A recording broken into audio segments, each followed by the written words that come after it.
Yo, yo, yo, what is going on, people? Welcome to Throwdown Your Questions, episode 547.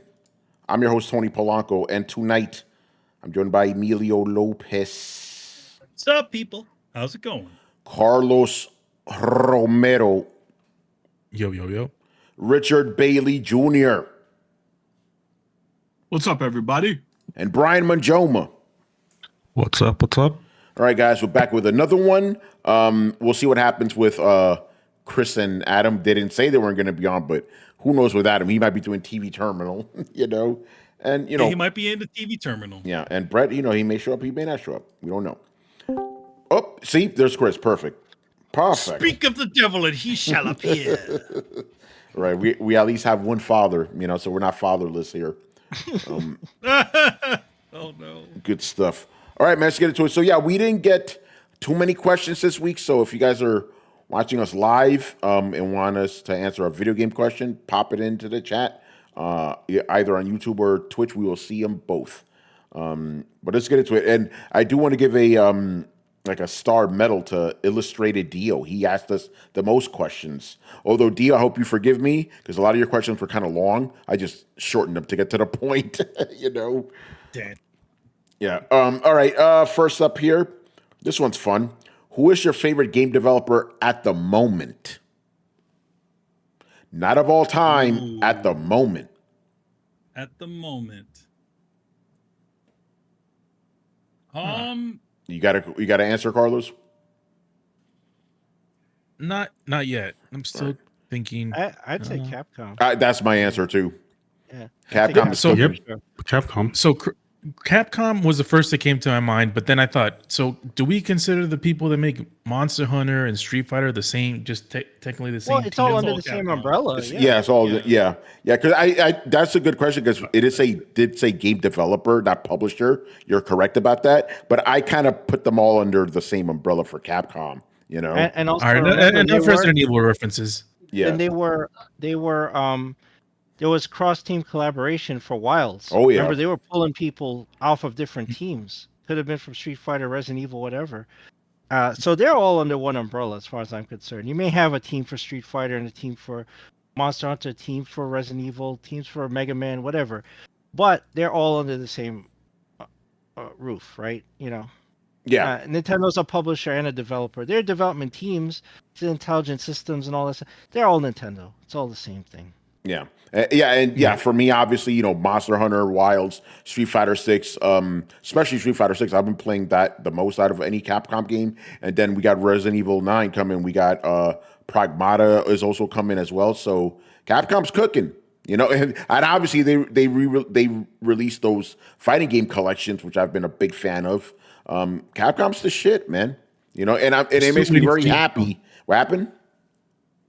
Oh, deep down. That's right. Yeah, we're still waiting. Capcom's just they're great, and it makes me happy because they used to be my favorite back in the day. Back during the '90s, that was my favorite publisher developer. So it's good to see them come back around like that. Because remember, there was a few years where they were a Crapcom. Throwdown was around for that era. When they were like, oh, let's try to be like Western developers. That didn't work out so well. Capcom for me and Chris for sure. What about you, Manny? Oh, who's the ones that are developing that new Marvel game? The beat 'em up that's coming out soon. System Works. No. Is it Dotemu who's the publishing it? Who is the developer? Dotemu's a publisher. Yeah. Whoever's because they did the Ninja Turtles beat 'em up not long ago. Yeah, Shredder's Revenge. Tribute Games. Tribute Games. There you go. Yeah, those guys are cool. I like those guys. Yeah. All right, Carlos, you got an answer now? I mean, if Chris's criteria works, then Capcom it is for me as well. It's not even close. Oh yeah, they're cooking. It's not Ubisoft. I mean, maybe a couple of decades ago, but definitely not. I mean, Ubisoft. People think they've been on the downturn the last year or so. I'm like, no, they've been in the downturn for a the while. last decade. Yeah, I would agree. Sorry, Adam. All right, Brian, what about you? I have to go with the common answer of Capcom, and it again, like with you, Tony. I'm just very surprised by it. I mean, given this question 10 years ago, we all would have said it's not Capcom. I can tell you that much. Yeah. But now here we are. It's crazy, man. And Rich, what about you? I think we can agree that Capcom is a unanimous answer for everyone. However, I want to say this since they said right now. Yeah, right. And I'm now. not going to say and I'm not going to say anything else. Lizard Cube. Ooh. That's it. That's all I can say right now. I like that answer. Good stuff, man. Yeah, that's a good one. I thought you were going to say Firewalk. Yeah. No, they're gone, Carlos. They're gone. Yeah, nobody said Nintendo. They're gone, McCready. Yeah, nobody said nobody said Naughty Dog. You like bananas? Oh man! All right, good stuff there. Next question here. I guess this is pertinent since Metal Gear Delta is coming out soon. What is your favorite Hideo Kojima game, and what is your favorite moment from that game? Now Dio went ham. He's like your top 5 Kojima games. We're not going to go that crazy, so you can just pick one. If you want to pick 2, that's fine, but you only really need one for this one. Manny, I'll go with you. What is your favorite Kojima game? What is your favorite moment from it? I was going to say Metal Gear. It's probably a Metal Gear game. Yeah, I mean, I would go with it's a difficult one to say, but I always de facto to 3, which is coming out in a week. Favorite moment in that, and it's fun. There's a lot of favorite moments in there because there's so many bits of feedback that you have in that game, like things that you can do like that you wouldn't think you could do, but that work. So like. I mean, I guess the one of the big ones is that the fact that you could kill the end before you could actually fight him. Yeah. But there's also the fact that the end dies of old age if you don't come back to the game after like a month or a week. I think it's a week. Yeah. You know, and you even get accused of beating him dishonorably. Yeah, you get accused of beating him dishonorably because you just let him die. Like it's like there's all those little things in that game, like the fact that you could go in, you could essentially knock out all of their food and ammunition, and essentially they're all walking around like instantly, like, oh man, I'm so hungry. Like it's like hilarious. Okay. It's hilarious. But yeah, definitely the fact that you could kill, Metal Gear Solid 3, the fact that you could kill the end even before you even get to meet him. Yeah, no surprise here. My favorite Kojima game is also Metal Gear Solid 3 because it's also my favorite game of all time. The thing that sticks with me for that game, I mean, there's a lot of crazy mechanical stuff in there, but the one that messed me up, and this is very similar to Metal Gear Solid 1, where you're playing, you're watching the intro and shit. It's like, yo, this is crazy. Then the game starts, you're actually controlling Snake, and the credits are still rolling. And I was like, whoa, what the fuck? This is insane. I had a similar moment with Metal Gear Solid 3. It just says Metal Gear Solid 3, press start. That's it, right? Press start, intro, all that good jazz. You start playing it and shit. You have the big betrayal or whatever. Then the credits start. The Snake Eater and all that. I was like, what? That whole thing was just the intro? Like, that fucked me up. That fucked me up. Yeah, because it's the virtuous mission is not Snake Eater. Theoretically, it's the virtuous mission. Yeah, so, exactly. Yeah. The game doesn't actually begin until that initial thing happens, and then now you're playing Snake Eater, and you get the intro. Yeah, then you get the intro. So yeah, that's it for me. By the way, for this question, Dio said PT counts. Oh man. Oh. PT. Yeah, he says PT counts. All right. Carlos, favorite Kojima game and favorite moment from that game? I think my favorite Metal Gear game, because I didn't really play any other Kojima games other than that. You played Death Stranding, Yeah, that counts. That definitely counts. But I think I'll say Metal Gear 4. Oh, that's a good one. I don't recall most of the moments. Only one I can recall is the Shadow Moses mission. Oh Which yeah, is pretty cool. That's what Dio said was his Yeah. favorite moment, where you go back. You know. Yeah. That one was probably the most epic of all the ones in that game. Even though there were some other moments that like at the end with was it Big Boss that was in it? Oh, you're forgot. fighting Like in a cemetery.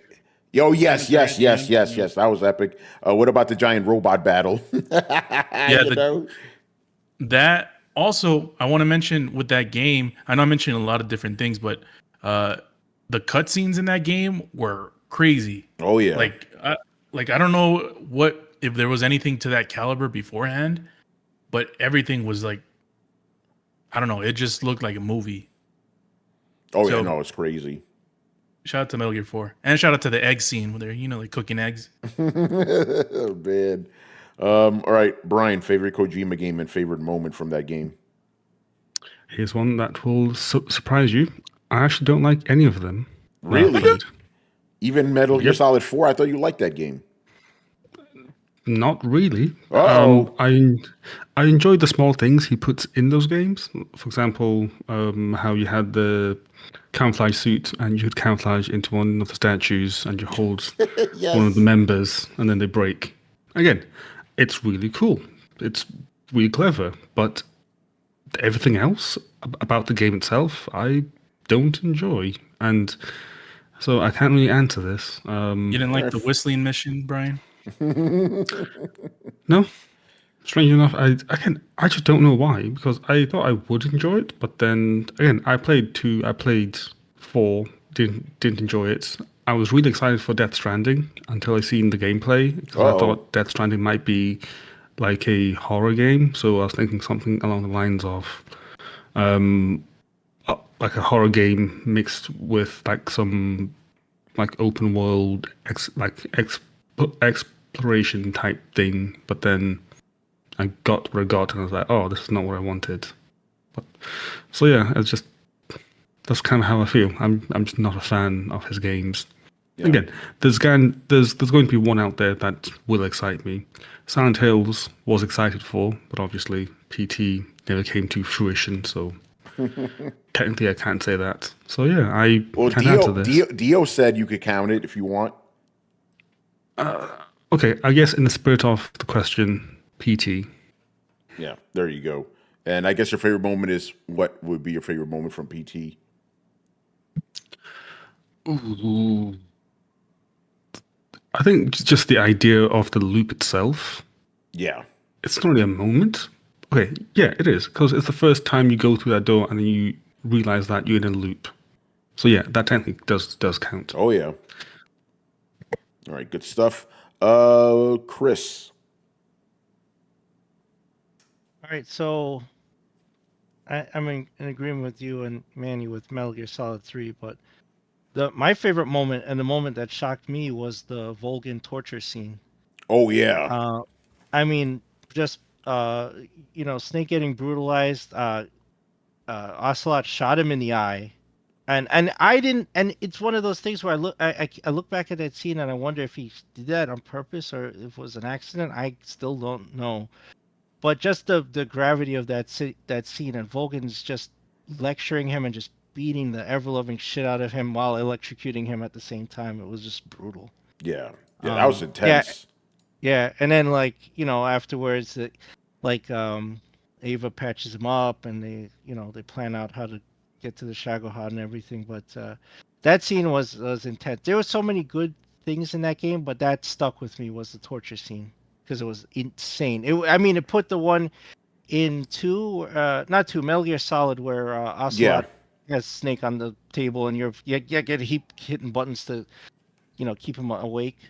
But that didn't have much gravity other than it felt like a stress test. Like, keep hitting buttons, don't get electrocuted. This, you're watching it, it's very cinematic and it's just brutal. Yeah, good stuff. And Rich, what about you? Yeah, well, I think Snake Eater, definitely a lot of memorable moments because of the boss fights and encounters, the various ways you have to defeat the enemies. So I would say it's going to be hard for me to top that, but I will add in Metal Gear Solid 2 also, because there's a lot of things that happen in that game. Obviously, the ending is something I still think about, how the things switch up at the end. And of course, they had that whole mission failed thing that Kojima did with the that was pretty. I wasn't expecting that. Yeah. Yeah, no, that's good. That's a good one. All right, let's move on here. Assyrian Air Force got a couple questions. And this one is the one I made the featured question because this is probably the most contentious one. Will Sony and Microsoft ever collaborate on a crossover game featuring their existing franchises? I don't think so. I don't think that's going to happen. Because Helldivers is not a Sony franchise, is it? Because there's that collaboration. It is a Sony franchise, but I mean, it also I don't think you're going to see things that don't make sense. I don't think you're going to see Nathan Drake running around on fucking Gears of War. Yeah, I don't think so. Yeah, but it wouldn't be a thing. It wouldn't make much. It would make more sense if you did have a Hellgas armor in a Halo game. But I don't think, to be honest, I don't think it's going to go back. In other words, I don't think you're going to see Sony things in Xbox games, but I think you're going to see Xbox things in Sony games. Yeah, could be interesting. Shout out to Brett who just showed up. I think they should do a collaboration between Gran Turismo and Forza. It's just cars. But I mean, it's what about each of those games says besides the control says it's anything. Nothing. Yeah, I know nothing. I'm fucking around. It's hey, car game. Yeah, car game. That'd be the easy one. No, but I honestly don't think it's going to happen at all. I could be wrong, but it's like you said, Nathan Drake running, or Marcus Phoenix and God of War. The GOW games. That would be kind of wild. And then the other question is what kind of game would it even be? Are they going to make a fighting game or something to have all these characters? Sort of like a crossover game. Yeah, I don't know. Oh, not a brawler, man. Oh yeah, no, we don't need that. No They already Nickelodeon did shit. that already. Fuck that shit. Yeah, I mean, here's the thing. I think the weird, if you do a crossover game, what would that be? And then why even do something like that? You know what I mean? Is anybody chomping at the bit to other than those cornerstone Xbox characters? Is anybody really chomping at the bit to see any of them cross over with any PlayStation characters? Yeah, they're right. Besides the things that make sense. Hey, armored guy in a gun or gun related game having a Gears of War guy show up. Okay, that makes more sense than some of the other things. Yeah. What about the rest of you guys? You think it's going to happen? No, like you guys mentioned, maybe a cheap crossover to a multiplayer game or something like that. Like you mentioned, Easter Helldivers. eggs. I think, like Manny said, a Hellgas armor and Halo, but I don't see anything beyond that. No. If they throw an Easter egg, it's you find the Blades of Chaos in Rise, Son of Rome, or some shit like that. But that's about it. Yeah. Yeah. Brett, you were going to say something? I was going to say, I wrapped up for the question, so I have no input. Okay. Yeah. The question is, will we ever see Sony and Microsoft collaborate, bringing their franchises together in a game? Oh, hell no. Yep. There you go. Bro, Exactly, Sony has gone so far as to preclude crossplay on generally crossplay games, and then when it does have crossplay on PlayStation, it'll be the only one where it's by default turned off, and you have to dive into the network settings to turn it back on. I see Microsoft being desperate enough to do that, but no way in hell is Sony picking up that phone call. No way. Yeah, because I think the question is really because of the whole PlayStation's willingness to have their games on other platforms and the whole Helldivers thing. But I think you're right. You're going to see a Helldivers like situation where you have Halo armor in or in within a Sony game, but not the other way around. I don't think that's going to happen at all. Well, was Helldivers developed by Sony? I don't think it was it? No, they published it. Okay, yeah, I think that's the difference that you're going to see. Is you'll see Sony published games appearing on other platforms, but like I don't know if you're even going to see Sony like. The thing is, despite them being the publisher, they are also the owner of the franchise. So somebody else is developing the game, an external studio that they don't own. They're publishing the game. So they theoretically own it, but don't. See, and Sony's in a lot of weird places like that. Like they. I mean, that's not unheard of. I mean, Uncharted Uncharted was like that before they picked up Naughty Dog or anything like that. So it's not like it's not that like off. You know what I mean? Well, that's what I'm saying. Like it's tough because like Sony doesn't really have a whole lot of pure franchise anymore. I mean, like they have like Uncharted, they have The Last of Us, they have God of War, but like Spider-Man's Sony IP. It's not like it's Sony Pictures ID. It's not Sony Games ID. And don't they keep that shit pretty separate? Like, don't they run them like separate companies? No, well, Sony the games on PlayStation, the deal with the games is actually different than the deal with the films. So that's why Spider-Man is a Marvel property then. Spider-Man's a Marvel property, but Sony Pictures has the rights to do films. They don't. PlayStation and Sony in general doesn't have the rights to do games. They have to make a separate deal, and that's what the Spider-Man video game was. That's why when we had Spider-Man films that were coming out, there were obviously Sony films, but they had Activision doing those games. It's that type of idea. They didn't have the right to. So PlayStation didn't have the rights to do the games until fairly recently. Okay, well, so does that mean that like so that actually kind of runs into my point then. Like, so in the video game world, like they don't really own the IP of Spider-Man in the video game world. They're borrowing it from Marvel. Yeah. But then they're publishing things where they do own the IP. I don't know, man. It's well, yeah, they it's a weird thing because it's like so a good example like for Death Stranding 2, right? Now Kojima owns the rights to Death Stranding. He was able to purchase the rights from it fairly recently. Death Stranding 2 is coming out through PlayStation, is being published through PlayStation, but Kojima owns the rights to Death Stranding. So theoretically, it's not a Sony game anymore. Yeah, and I think that alone is going to make it. It would make it a nightmare to try and get Sony games on any other platform because you'd have to renegotiate all over again for multiple platforms because you made the deal that was going to be on this. That's how it usually goes. Like that's the way film works. You have to renegotiate whenever you bring things to other. Whenever you bring things to other platforms, you do have to renegotiate with the other ones, and already, regardless. Yeah, that's what I'm saying. Sony's not going to like renegotiate their deal with Marvel on Spider-Man so that they can have Spider-Man appear in a fucking Marvel game. Like that shit ain't going to happen.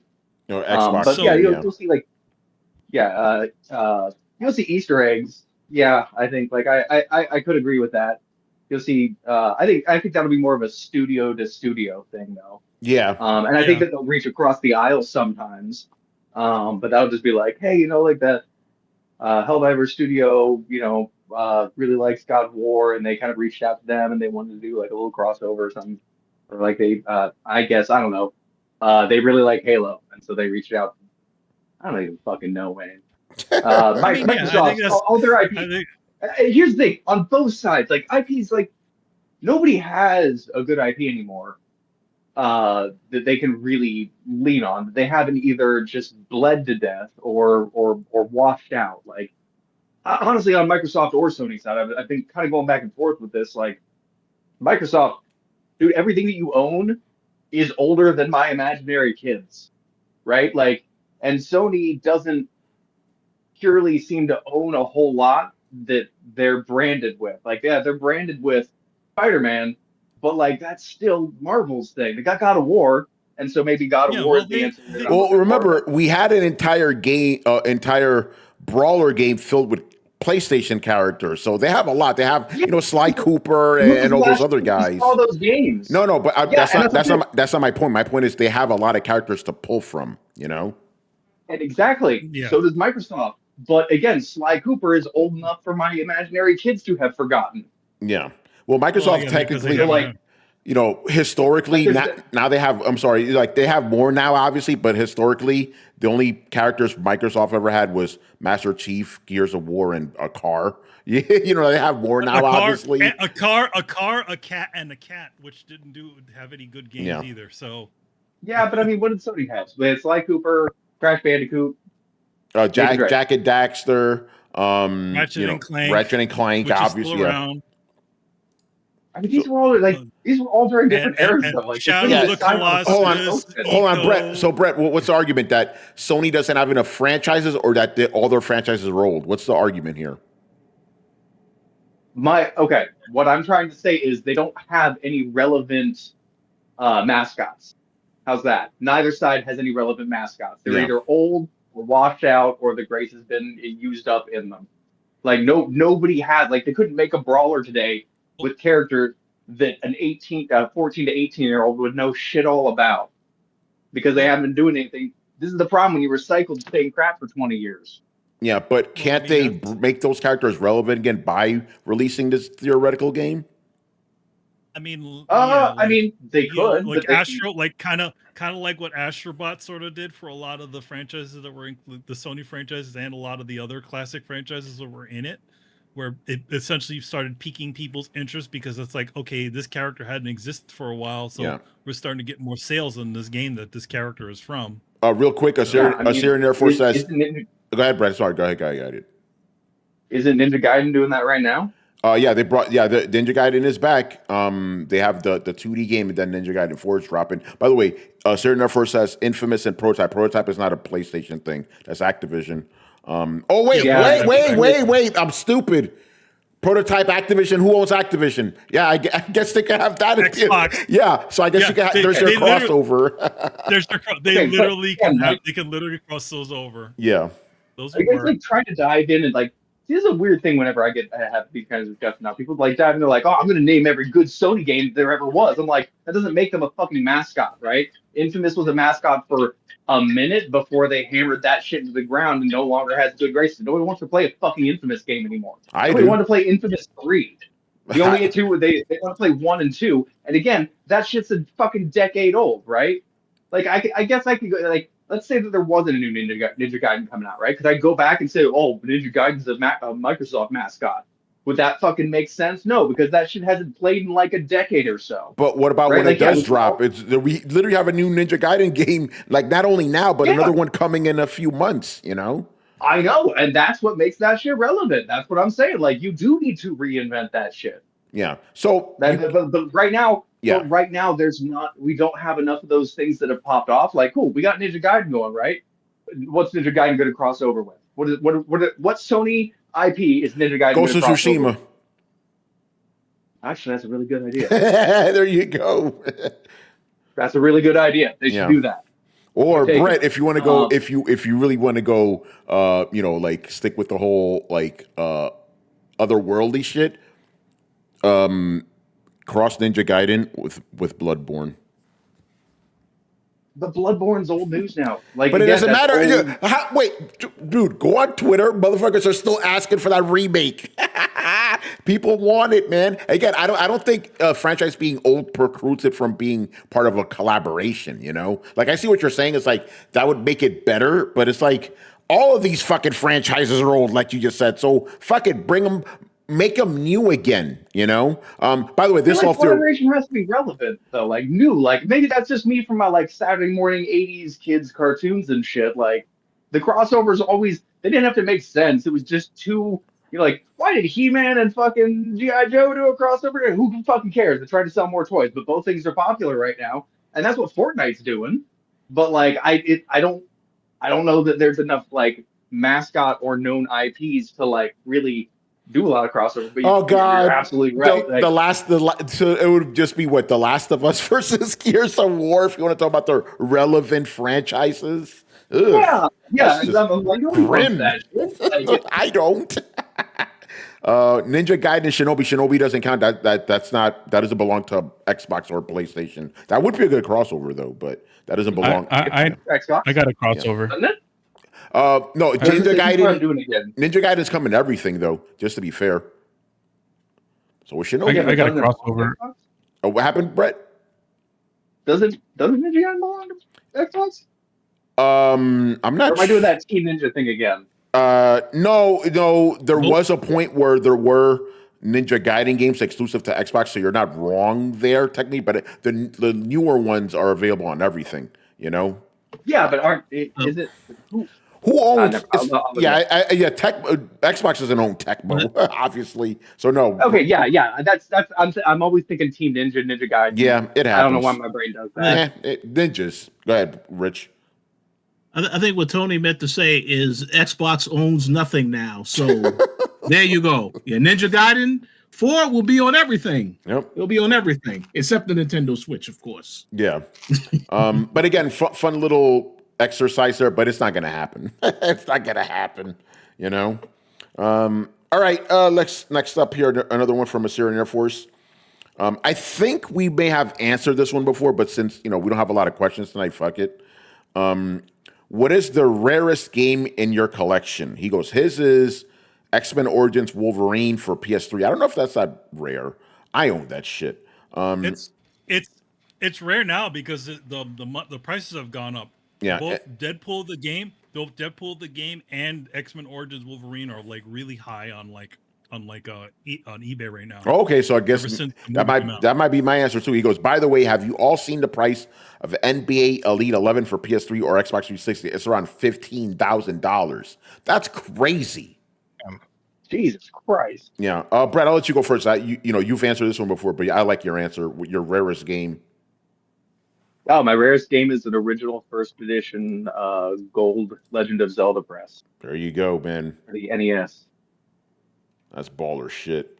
I'll go to Chris next as man he's eating. Yeah, I also have the gold original NES cards for Zelda and Zelda 2. Nice. I didn't know they made a gold one for 2. That's cool. Yeah, they did. Yep. And there's, let's see, what else? I have a few things. I have a box copy of Drill Dozer, which was a Game Freak game on GBA. Nice. Was that from your time when you were still at Nintendo?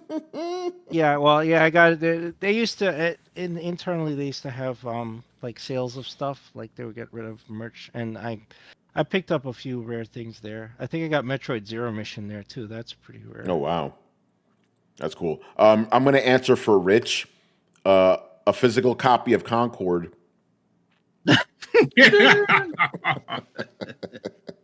Do you have a physical copy of Concord? That'd be crazy. Nobody has. Nobody does. Yeah. But Rich, you go next. What's your real answer? What's the rarest game you have? Well, I have a very disappointing answer. I also did have the gold Zelda game back in the day, but unfortunately, I have not saved any of that stuff. Whenever there's a new generation, that's it. On to the next one. So I don't go back. I haven't gone back to any of the older stuff I've had. No PlayStation 3, nothing, unfortunately. But yeah, I used to have a lot of this stuff. I used to get this stuff when it came out, the collector stuff, but not anymore. Everything is digital now for me. Yeah. My answer is the same one I always give, Panzer Dragoon Saga. That's worth a pretty penny, but I'm never going to sell that shit. One of the very last Sega Saturn games, that and Burning Rangers. Like, if you have those, man, sit on those motherfuckers. Brian, what is the rarest game you own? I have a sealed copy of Super Mario 3D All Stars. Oh wow! Oh shit! Damn, that's baller. Yeah. After I heard that Nintendo was not going to sell it after a while, I thought, you know what, I'll get that, and it will sell for a lot in the future. So I am keeping that sealed in a location that I cannot divulge. Oh man, if you tell somebody that, you have to kill them. Yeah. All right. Maybe you already did. Oh, excuse me. Yeah. What about you, Carlos? So Brian, I think I have that. I don't have it sealed though. The 3D All Stars pack for the Switch. I don't remember where I left it, but I don't know which one's considered rare in my collection. Like I think of Lost Odyssey. I would think that one is kind of rare, maybe. I have that game, all 3 discs. You know, like a Halo 3 special edition type thing. I have a lot of weird, like just random, well, not random, but like different generational games, like Street Fighter 2 on the SNES. Yeah, I don't know if that's rare though. Yeah, I don't think that's rare, but it's like really old. I don't know if people still keep those types of games. Well, some do. Yeah, so I you know, I don't know what's considered rare. That's the only thing. But I do have a collection of different types of games. I have Metal Gear 4. I have Shadow of the Colossus on PS2. Like, I wonder if those are rare by any, you know, comparisons to other ones. Yeah, and Manny, what about you? 3D Dot Game Heroes. That's an incredibly rare game. Oh, I have that you one have too. that game too. Yep. I also have it. Shit, is it? Yeah, it is. Yes, Brett, you have it. Damn, It yeah. is a Yeah. it is a very rare game. That one, I think mine might still be sealed. I can't remember. I know I own it. Let's see what else. If the original printings of Eco, because that game did not do very well. Oh shit. That's a good one. So that one didn't do very well. And then as far as older games, like old like the older games like for Nintendo and stuff, I have a lot of the main ones, you know, like, but I don't really have anything that's like the Zelda cartridge. I never cared for blasphemy. I never cared for the Zelda franchise back when so I never I played it. I'm like, I don't want to play this game. So yeah, so I don't own any of those. But yeah, definitely 3D. What was that? I said we can't be friends anymore, man. Oh, that's it. It's over. Yeah, No, I like no, Link. okay. I'll let this I one like slide. Link. It's He's fine. cool. It's fine. He's cool. I have respect for him. The way you said it is funny, man. But yeah, those are no, the I like ones. it. I got respect for him. Yeah. Hey, I still got respect for you. And you know, also I do have X-Men Origins Wolverine. I actually bought it fairly recently before everything started, before the prices of them started exploding all over the place. But yeah, I actually bought it like right before all of that craziness with the when Deadpool the game and Wolverine, X-Men Origins Wolverine started exploding on eBay because everybody wanted to play a fucking play a fucking Wolverine game and a goddamn Deadpool game. Stupid ass Microsoft, wake the fuck up and put those goddamn games out. You know? Yeah, you own them. Put them out. Yeah, you got Activision. You own the code. You can get them. You get them shits working. Yeah, just take the fucking PC, take that PC version, and then the PC versions of both those games. In fact, what is it? One of them, the Deadpool game got put out on the Xbox One, the Xbox One. So that's a more recent one. There's a PlayStation 4 version of the Deadpool game, X-Men Origins Wolverine. You could just convert the port the PC version and get that running for the modern consoles, and there you go. Yeah, good stuff. All right, man. Move on here. Got a couple more here from Illustrated Deal, sponsored by Romudeath. Very, very generous of you, sir. Mr. Romulan. This one's kind of interesting. I don't know why he asked it this way, but sure. What type of games or genres do you want to see Eastern developers work on? For me, I want to see Bloodborne remaster or a full-on Symphony of the Night sequel.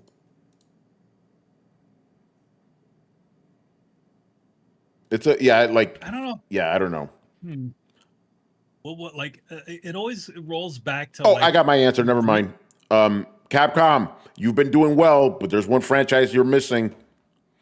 Give me that motherfucking Mega Man. Darkstalkers. No, Mega Man, Mega Man. We got Okay. we got Darkstalkers recently. Mega Man's been out for a while. It's been, when the fuck did 11 come out? It was a while ago. We at least man, we at least that was like that was a long time ago. PS4. Yes, That? yeah, it was. So Mega Man 12, please, Capcom, please. Then you'll fully be back. Yeah. What about the rest of you guys? Chris, I said this was a Symphony of the Night sequel he wants. That's a weird one. yeah. Like, why does it need a sequel? He wants a sequel. I don't know. He just. I mean, it was already a kind of a sequel to Rondo. It was already a sequel. Yeah. And then it kind of already had a sequel to it. Yeah, and then, but here's the thing, because I kind of shortened it. He did make some stipulation on what he wants to see in it. Let me see if I can find it. Here we go. Symphony of the Night sequel, character action with level traversal and platforming puzzles with unique battle interactions similar to that of Mega Man, using particular weapon effectiveness battle tactics to eliminate bosses. Okay. It's interesting. He wants to make it into a Mega Man game. I guess, yeah. Bro, there are like 30 games on Steam that fit that description. Well, I was just Yeah. about to say that's a crowded space now. Yeah. Like, where Symphony of the Night, I mean, innovated, that's the whole Metroidvania thing. People have taken that ball and run with it. So I don't know how successful that sequel will be. I like Otaku Man's answer. He just always get the new Bloodstained if you want that game. Yeah, there you go. I- There you go. There you go. I wasn't being a dick. I mean it. Like literally, like. No, you're right. That's an area that's full of a lot of space. Like there's some really good games in that area. Even just like fucking. Have you played Dead Cells yet? If you haven't, I highly recommend it. If you like Metroidvania style games, and they have a Castlevania crossover pack in levels Yeah. in it, right? yeah going on right now. Or not right now, but I think that was their most recent update. So if you haven't tried the Dead Cells Castlevania kind of crossover update, you might really enjoy that. Yeah, there you go. All right. Anything else you guys want to say from, I guess for the most part, from any of your favorite Japanese studios, but you could throw in some Korean or Chinese ones in there. I mean, we're funny all because Elden Ring 2. Yeah, there you go. There you go. I'm waiting for Bloodborne 2. Let's get that going from. In fact, what's this? Sony already owns a bunch of stock in in the studio that owns you. Come on, let's get that going. I don't know, but to be honest, I kind of don't. We're all of what's going on now. It's all just replaying the hits, and I'm not saying I'm getting sick of it, but I'm like, let's get some new shit out there. I'm like, okay, yeah, we're making something, sequel game number 7 or the sequel game number 20 or remake game of a franchise. I kind of want to see some new shit. No, I agree. Yeah. I got some. I'm gonna say I kind of I like the idea of Pragmata just for the plain fact that it's something new. It's not just say, hey, look, we're doing the 20th Resident Evil game, which obviously that's the GOAT that makes the money, but like, let's get some more shit out there. Yeah. Yeah. For me, I think I would like Square Enix to make a turn-based mainline Final Fantasy game again. There you go. Also, Thank I you. would like. Oh yeah, I mean, hopefully they're inspired by Expedition 33. Position. Dude, that's exactly what I was Yeah. thinking. Because I've been saying for a long time that like you could use the like crazy cinematics and still do turn-based, and everybody, swear to God, not here. Well, I think Yeah. Tony probably on that one. But like most people are like, oh, I can't do turn-based anymore, man. Like it's that Final Fantasy. Oh 15 no, I style. think I'm like, I think bro. I think we're past that. The Persona games and the Expedition 33 have proven turn-based is very viable. Square Enix, Dragon Quest, that old excuse is no longer viable. Let's get a motherfucking turn-based Final Fantasy. Let's go. Fuck yeah. Yep. It's time to get back to the I'd be roots. down. Also, I have a request for Chinese developers to not to name their game something other that starts with a W. Woo, you know, everything's a woo this, woo that. And I also beg Chinese. Go ahead, Brett. It helps in the Steam library, is all I'm saying. It does. And I also beg Chinese and Korean developers to stop making Souls-likes. Like, stop it. We're done. You know, it's like do y'all's own thing. Like you guys do that like crazy like Stella Blade shit over there, right? Like lean into that, right? Lean into that anime vibe. Let Japan do the Soulsborne thing. Yeah, and even Stellar Blade still has a good chunk of Souls-ish stuff in there. But I agree that's at least moving in the right direction. You know. Yeah, well, look, like that stuff's going to disseminate into the rest of the video game industry. Like they're going to, you know, thankfully, actually, you know, I don't think difficult video games are back necessarily, but I think that having video games that are inherently easy and then just turning up the difficulty on them makes everything a bullshit damage sponge. I think those days are kind of getting harder, coming to a close because like now, you know, people realize players want a challenge, and if you can't provide them an actual challenge, they're going to move on. So I think that's good. But I one of the things I've noticed about like Chinese and Korean games especially is they're flashy, they're quick, they're snappy, they're that anime opening vibe, right? Like where everybody's fucking Goku Super Saiyan 3 fighting, right? Like it's a dope thing, and like you guys have really seemed to get the action game like this almost kind of otherworldly fast thing down, and that's tough to do without feeling floaty or weird. So like honestly, I'm painting with real broad strokes here. Obviously, you know, you can't just be like, oh, all Korean developers are good at this, but like it seems to be the specialty. And you see it in a lot of the MMOs they put out, and taking that knowledge and putting it towards single player games, I think, has been a big success in the West, and they're starting to realize that. They're like, oh well, we've been doing this gotcha shit forever, but if we actually like make a game that starts with woo and is a single player game, it turns out they'll buy that too. Oh man. All right, anybody else? All right, no more answers, so we'll go to the next one. Okay, so typically I would have erased this question because you already know you're already gonna know my answer because we keep having to answer this every 6 months or so. But since we need to fill up time, I will answer it again or ask it again, even if you're gonna get my same curmudgeonly answer. Which video game franchise deserves a live action adaptation? I'm just gonna give my answer. Stop it. No more. End it. Stop doing that shit. So, but if anybody else has any other ones, I agree with that. Yeah, stop it. You're done. Oh. You're fucking I trash. have an answer you're not gonna like. Fallout, they have that already. Nope. Yeah. Oh, which one? Nope. Go ahead. I think I'm gonna put the asterisk at the front of the sentence. Okay. I think if they did an authentic, almost shot for shot kind of remake, they could do Resident Evil. The first game? Yeah. First game leading into the second game. They got dogs. They do have dogs. Yeah. Like I don't know about all the parasite stuff, but one leading into two. So even the puzzles, you're gonna film all the puzzle stuff? Not necessarily the puzzles, but like them figuring out the puzzles in almost like a like make it half detective, half horror, right? And then the second season opens up into more of a Last of Us style kind of, you know, again trying to figure out what went on, what's going on, but like there was an element of mystery solving to the first couple of games. Why not bring that in? Why not? You know, you had multiple characters in most of the games. Like you probably have to like bring in a new character to kind of play as the character or somebody else that they're talking to.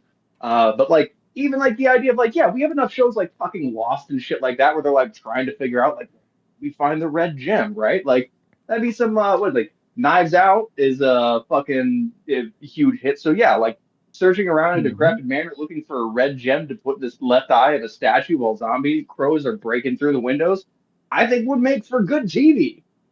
Genuinely, if they could do it right. I don't know if they could do it right, but like if they could, shit could be dope. I lean towards the Brett reasoning with this because it really depends on who's making it. If someone says Denis Villeneuve's gonna make the next Mass Effect movie, I'm all in. I don't care what anyone says. It really depends. But if so and so, just a random person who has a bad track record, is making a really, really popular video game adaptation, then I'm like, well, we'll see, but it's probably not gonna be good. So it really depends. So I like to make two comments on this. The first, to go to Brett's point, I think that's a great idea. I don't know if it's going to be a TV show, but I do know there is a movie coming by the guy who directed Weapons, and this guy actually played the games and talked about the puzzles. Yeah. He talked about the puzzles. He talked about a lot of, because he didn't watch any of the actual movies that have been made of Resident Evil. He just played all the games. So that should be very interesting. Yeah, that's why I was like, don't watch the movies, only play the game. so that could be interesting. And the other comment I was going to make is directed at Carlos and Chris, because they did tell me off camera they need to see a Concord movie or TV show. So there you go. Rich. There you go, ladies and gentlemen. Rich, yes. I know you're saying it as a joke, and it's a funny that, if people laughed, you heard the laughter. But if you tell me Christopher Nolan is working on a Concord movie, I'm buying my tickets day one. Oh man! Chris Nolan wouldn't adapt something like garbage like that. Hey man, he says I'll do Batman. Okay, Batman makes sense, but if he said like, hey, a failed game that didn't exist, I probably wouldn't be one of his up his alley. That man can make diamonds out of turds. Yeah, but by the way, Concord did have a TV show. Well, in fact, more people you can still watch it. Unlike playing the actual game, you can watch it on Amazon right now as part of the sequel. Oh yeah, I forgot about that. Yeah, so that's the most readily available Concord thing out there, including the trailers. By the way, you could watch all those trailers over again. Okay, I got a counter question, since we kind of, a lot of answers here have been like, well, depending on who makes it, I'll watch just about anything. All right, I'm gonna call your bluff. Is there any director that you would buy tickets for Fortnite the movie day one? Listen, man, yes. I think, Carlos, I think I've determined that you are definitely more hardcore than I am, because my three top directors at the moment are Nolan, Villeneuve, and James Cameron. If those guys made a Fortnite movie, you would not see me watching that shit. Fuck that. And we're two halves and not of the same side of the coin. I'm definitely watching those. Damn. If it's those three at this moment, let's say maybe Denis in 20 years, gets bad at directing movies for some reason, then maybe that'll change. But as of today, as of right now, on my TV, that I'm saying yes. I don't care. Yeah. No, listen, I'm not saying you shouldn't. I'm just saying, even for me, I draw a line. I don't care if it's my favorite director. I'm not watching some fucking Fortnite shit or some franchise I don't give a fuck about. It's like, that doesn't make any sense, And trust me, there's James not Cameron. A wrong answer. I was just seeing like how extreme. Like, Carlos has proven you're really about that life, bro, and I respect it. Yeah, respect, bro. Respect. Yeah, I respect it. I haven't been led astray, man. I'm in the same phase Brian was like 5 years ago with CD Projekt Red. Excuse me? That's where I'm in right now. They have not done me wrong. So let me ask a question of Carlos. They released a broken game. No, he says 5 years before that. He's talking about the Witcher era. Go ahead, Rich. So real fast, Carlos. That's a very good answer. Now let me ask you a question. would you still watch that movie if Pedro Pascal is also a part of the movie? Yeah, I mean, people don't dislike Pedro Pascal because of his acting. They hate him because of the culture wars. That's the reason why they hate him, and because he's in everything. Yeah. Those are good answers, by the way. The stupid shit he Honestly, says the on worst- Twitter all the time, and that he's in everything. He was gonna be in Weapons, bro. Like this guy's in everything. It's Holy crazy. character, yeah, that's Yeah. right. Honestly, I could see Fortnite the movie starring Pedro Pascal being a thing in 2025, man. Well, just Well, like and how. if it's James, Yeah, go ahead. if it's James Cameron, there's gonna be 5 of those bitches. Oh shit, and they're gonna take 20 years to come out. Because he needs to go back to the Titanic during halfway through. It's like, all right, bro. James Gunn's Concord. You're crazy. No. Well, I mean, they were trying to be a James Gunn film. Yeah, that's with the way true. that trailer was. Yeah, that's They were true. trying to be a Honestly, James Gunn film. I know you guys don't like this. Like James Gunn is one of the few directors like I'll give a chance on most things because he's taken a bunch of like original Guardians of the Galaxy did not give a shit about. Original Suicide Squad did not give a shit about. But he's managed to pull around a lot of characters. I'm like, I really haven't cared. Like, dude made me care about Polka Dot Man. So like, I don't know. He's one of those more the weirder the idea that you attach to James Gunn, the more I'm like, okay, I'm curious to see where this goes. Just because motherfucker takes like Polka Dot Man and makes him interesting, right? Like, it's still would watch a Fortnite movie from him now. Yeah, I mean James Gunn is great, and I really like him as a director. But he's not at that level with the GOATs right now, so he does not fall within that category. I don't even think he's the GOAT. I think he's just particularly good at taking lame or weird adaptive material and turning it into something. Like I love Peacemaker, and Peacemaker was like I had no idea Peacemaker was even a character before Suicide Squad. So like for me like getting here you go, here's a cast of characters that nobody has ever heard of or cared about. Like okay, he has a particular ability to kind of bring back dead or stupid franchises. No offense to fans of the original Guardians of the Galaxy comics. Yeah. All right. Any other? Yeah. Go ahead. Yeah, I like I mentioned those. It's only 3 directors. I mean, maybe Tarantino would fall in there, but I don't even know what the hell he's doing right now. So, Something with feet. Yeah, No, he's busy writing the sequel to the sequel series to Once Upon a Time in Hollywood. There's a sequel? Yeah, it's coming out on Netflix. It's a series. It's going to be directed by the director of Fight Club. No, David Fincher? David Fincher. David Fincher, yeah. Wait, didn't he die? Holy shit. No, David Fincher's still alive. Dude, there's a lot of big he's names moving to streaming platforms. Like, I weird. mean, yeah, well, David Fincher did another film before this, which with Michael Fassbender, where Michael Fassbender plays like an assassin. It was actually pretty good. I think you think of David Lynch, right? Is that David Lynch. Yeah, David yes. Lynch is David Lynch is dead. David Fincher is the director of Fight Club and Seven. And, what was the movie about the Zodiac killer? Alien 3 he did. Oh well, yeah, Alien 3 was his one that he was just pissed off about because they kept fucking with him. But yeah, makes good films. Yeah. For me, it doesn't matter what the franchise is. None of those guys could save any of that shit.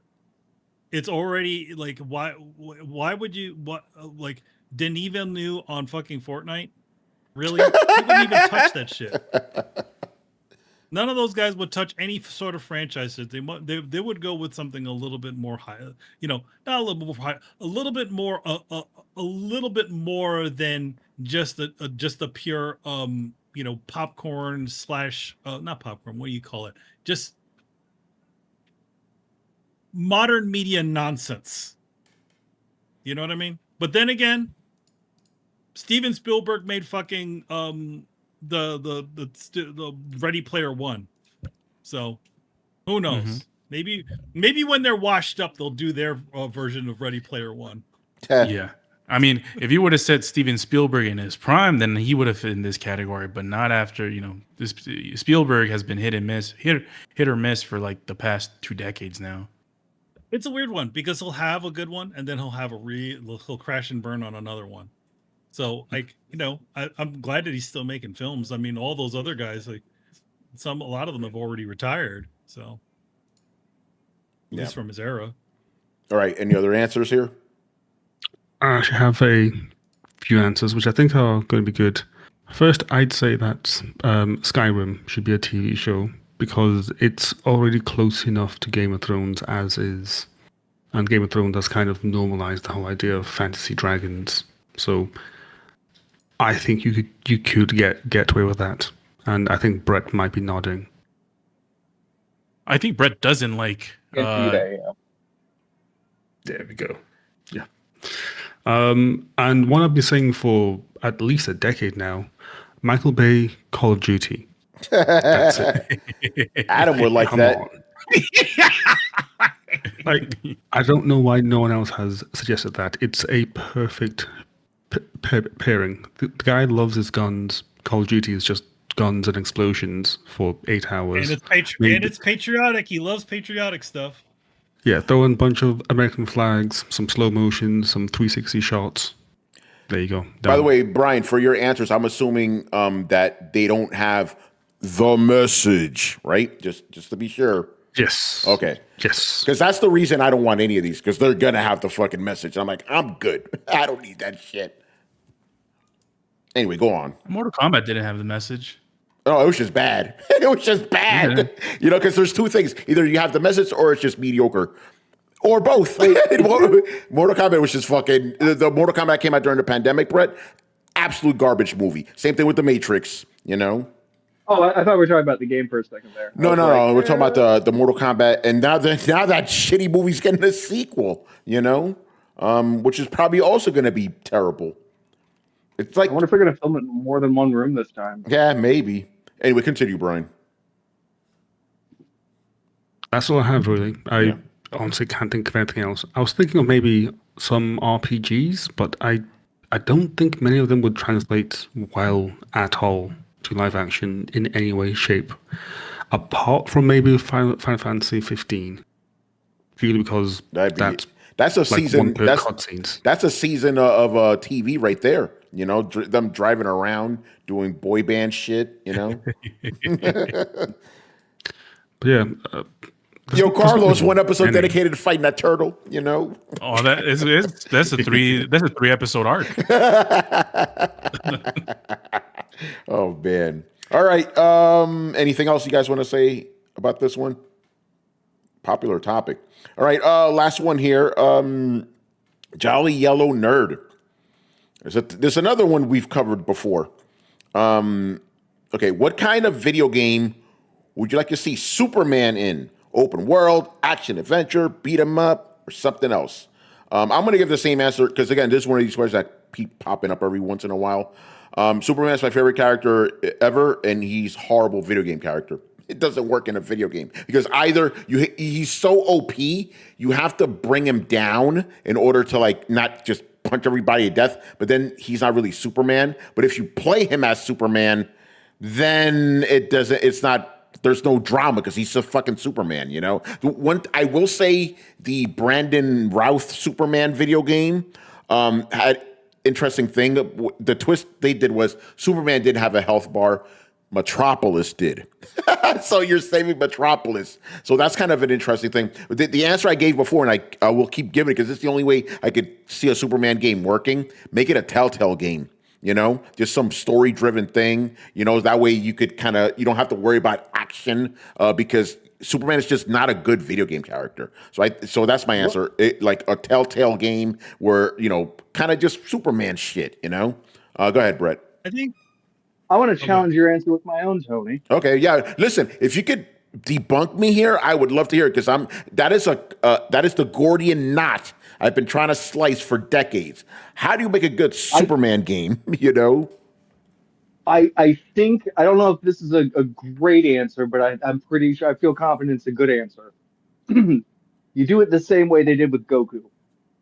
Yeah, and that doesn't work, by the way. Just throwing that out there. So Goku is very unsatisfying to play in every video game. But go on. I don't think so. I think in the DBZ I forget what the phrase is. Yeah, any of the DBZ fighters, they all kind of follow the same lineage. Like, I think that they're fun to play through. They're fun to play like the story mode through. They're not really a great like couch brawler or anything like that. Yeah, that's what I mean. They're fun to play through. Yeah. Yeah, well, look, like you're not gonna get unless you start equipping other crazy metahumans and whatnot. And I think they've toned down Superman's strength in recent years. I don't think he's like Silver Age strong anymore. No, he's not. So Brett, I know you haven't finished your answer, but you're already kind of inspiring me. A game would kind of have to be a boss rush mode in a way. Like if you like, you can't have him fighting grunts. That's stupid.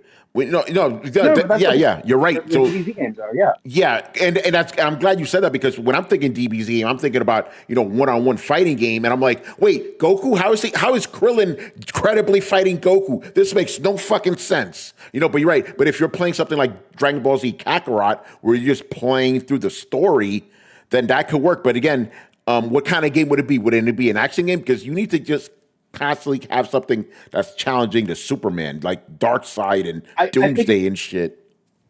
Yeah, I think it would be the same thing. It would be almost like just take the same blueprints for like the Kakarot game and apply them. Like you would have lower grade metahumans fighting him when he was younger, and then the scale would power up until like he's eventually fighting like Darkseid and shit. Bro, you just fucked me up right now. Start when he's younger. Yeah, I think you cracked it. Like it'll be a Superboy game, But yeah, by the end, yeah, he could grow and shit. Because then, if he's younger, then he can credibly fight like thugs and shit. Cannon fodder. It's a video game. You need cannon fodder. Like you start when his powers develop, and he like has like a fight a group of kids at school, right? And then you go all the way up until you get to Doomsday. Yeah, I like that. I never thought about that. I'm always thinking Superman. What about Superboy? Starts young. That's a good one. That is a great one, actually. I think the man. Yeah. I think the idea of it being that the enemies are strong enough to handle Superman is actually a good idea. Yeah. Or in other words, none of the if you look at another game that essentially the main character is a tank, but it's still fun for people to play. The RoboCop game, right? That game, nothing can really hurt RoboCop. Yeah. It's literally, but there are bosses and things that can essentially, get him. And there's right? in Rogue City, no, you can get blasted by thugs. You have to upgrade RoboCop. Like, no, that game is not easy. You're constantly taking cover when you're playing as RoboCop. Like Adam could tell you too. I was shocked. I'm like, damn, RoboCop can't take a few rounds of. Damn. 9mm. Oh, okay. I'm like, I didn't know that he had. They gave him an armor downgrade, there's probably some sort of plot reason why they have better guns or something, right? Yeah, I mean, some of them have that that rifle he had at the end he shot Ed 209 with it. That crazy one they shot Kane with. Yeah, that they have that, and they have like heavy machine guns and stuff, but. You have to keep upgrading him, but he's not. No, he's not a tank like in the movies. He's not a tank. Okay, I thought he was a tank. No, another thing, Tony, you could do is like they only in Superman games they only explore the Superman part. What if you did more of a, he has another side, right? They never explore Clark Kent being a journalist. Yeah, well, that's why I was like, you can make it Telltale games. You're right. I think you should talk to people. Does he approach the situation as Clark Kent or Superman or something like that? Yo, Chris, check us out. So the gameplay will be part Batman Arkham Asylum, part LA Noire, son. Yeah, exactly. I like that because Arkham, like you have some detective stuff like. Superman, I mean, as Clark Kent, he has all his powers, so it's like X-ray vision, all that stuff. So that motherfucker's lying right now. You can see the heartbeat, right? Yeah. That would be good, but and then you decide how you want to approach it. It's like, is Superman gonna deal with this guy? Is Clark Kent gonna just do something else? Like, that would be Good idea. interesting. Yeah, I like that. Yeah, what's up? I Rich? have a potential. Yeah. I think Rich wanted to go first, and then you go. Oh, go ahead, Rich. Oh no, I was going to say, yeah, that's a great idea, but I was just going to let Tony know. Don't worry, we will see Superman again because I'm pretty sure NetherRealm is going to make another Injustice. And yeah, then you'll see him. But even in those Batman. games, it's unsatisfying. I'm like, how is Batman credibly beating up Superman with his fist? This is stupid. You know? Is he smart? Oh yeah. Anyway, go on, Carlos. I have a potential dumb question. Uh-oh.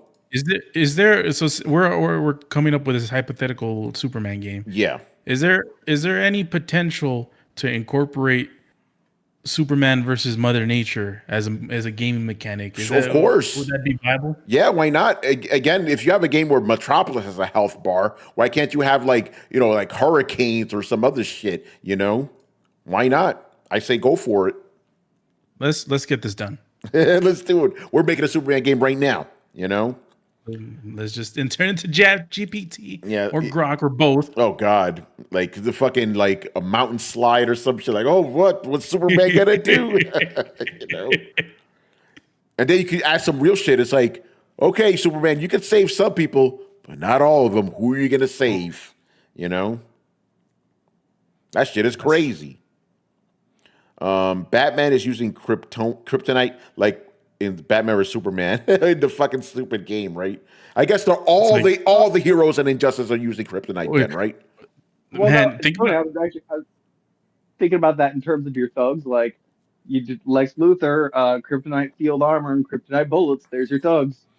Yeah, there was one Superman game I played that was very unsatisfying. Like, okay, like what makes me super? I'm just an asshole, you know? I'm thinking about. No, I mean, like, you just explain, like, oh, this has a kryptonite field, so it's like as he comes in for the punch, he loses strength, so like it reduces his punch strength by like 50%, and that's why some of these guys can take a punch from Superman and just not immediately die. Yeah, but you see, you're proving my point. It's like you have to bring Superman down. You know, that's what they do in a lot of these games. Well, That's I what mean, they do in the comics too. If you're doing a story game, like that's part of Lex Luthor's thing is he's exploiting kryptonite, right? Yeah. Like he has an army of guys. Like that's whenever you fight him, he's in some fucking kryptonite powered bullshit anyway. Like that's his thing. The same way, like Joker Gas is Joker's thing. Yeah, but I guess then for the sequel, I'll be born. Oh, we're doing this with kryptonite again. You know, because kryptonite's always been a stupid thing. I've never liked it. I haven't either. That's why I think it should be relegated only to Lex Luthor. Yeah, exactly. You know? That's basically Lex Luthor's superpower is he has kryptonite. Yeah, no, we don't need a remake of Superman 64 Syrian Air Force. No, we do not need that. No, we don't. But, I do want to see a remake of DC Universe. Like that actually was really cool because you got to make a character, and then in the game you got to go through like some training sims or something like that where you got to play as classic heroes. And like playing Superman in those was fun because it was like, hey, remember these big battles Superman's gone through? Well, now you can go through and play. And the flight mechanics in that game were like fucking chef's The game's still around, by the way, Brett. It's still available. I know, but it's old as fuck. Yeah, they haven't updated the graphics on this shit. No, they need honestly, it just needs remade at this point. Like it's had too much slop and too much microtransaction and change to it. Like it's a vestige. Like it's I'm sure honestly, I think a lot of MMOs get to that point. Like after a decade, like, bro, just do another one. All right. Brett, you're gonna find this funny. The game just came out on PS5 and Xbox Series X last year. Wait, what? Yeah. It came to PS5 March 26, 2024, then to Xbox Series X in October of that year. I don't know what they're doing. Or just make another game, you asshole. Like I kind of feel like everybody who made the game left, and now it's just a skeleton crew that's they're like, we don't know how to do this. This is the technology of the ancients. We barely know how to maintain it. We cannot create more. But and they're still updating it with new content. Oh, are they? Damn. Yeah. Let's see. When is the latest? Not new graphics? Yeah. So it's still a viable game, I guess. Yeah. The last episode came out September 24th, 2024. Okay, shit. Maybe I'll check that shit out. Yeah. Like that was genuinely one of the best MMOs I've ever played. Yeah, it was good. Yeah. One of the best superhero games. Yeah. Remember City of Heroes, Brett? Yeah, but I thought DC Universe did the same thing, but 10 times better. Oh, it did. I'm just saying, do you remember it? Because that was the first one I played, I think that was the first one anyone played. Yeah. Yeah. They had City of Heroes, and then they had City of Villains, and DC was like, hold my beer. Yep. No, DC did it. Definitely took that and ran with it for sure. But, Yeah, and like, I loved how that game had, like, missions for, like, villains, and then missions for heroes that would intercept the missions for heroes. Like, if you're a villain trying to do your missions, they send heroes, other players, to fucking stop you from completing your missions. Yeah. Which just felt, I'm like, man, like this actually feels genuinely like a living, breathing superhero, metahuman world. Like, so I don't know, man. I felt like they really did nail it. So I might go back and check that shit out. There you go. I still want them to make another one, goddammit. But I still might go back and check it out. You can play it on Xbox. Yeah. All right. Well, I probably put that shit on Steam Deck at this point. It is on Steam too, obviously. So yeah, give it a shot. Actually, I mean, the fucking game's on the original Switch, so maybe it should be able to run, on the Steam Deck. I don't know if it's verified though, but it is on Switch. It's also rough on Switch.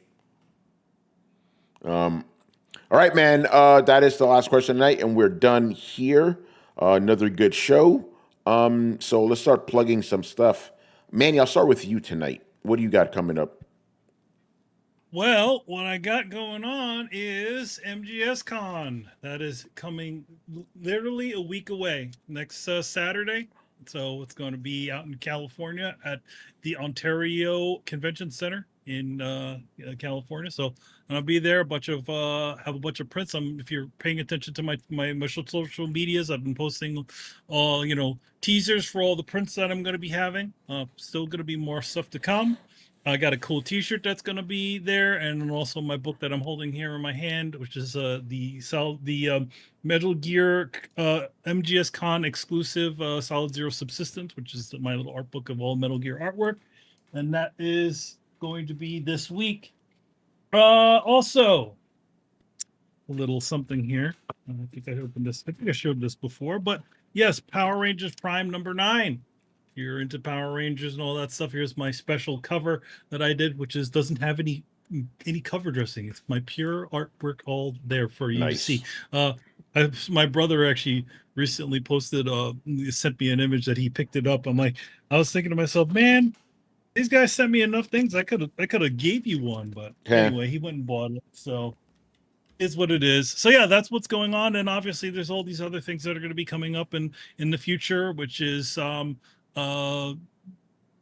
Teenage Mutant Ninja Turtles Journeys #2, which has a cover by Kai Randolph and myself, harkening back to the old 2003 series.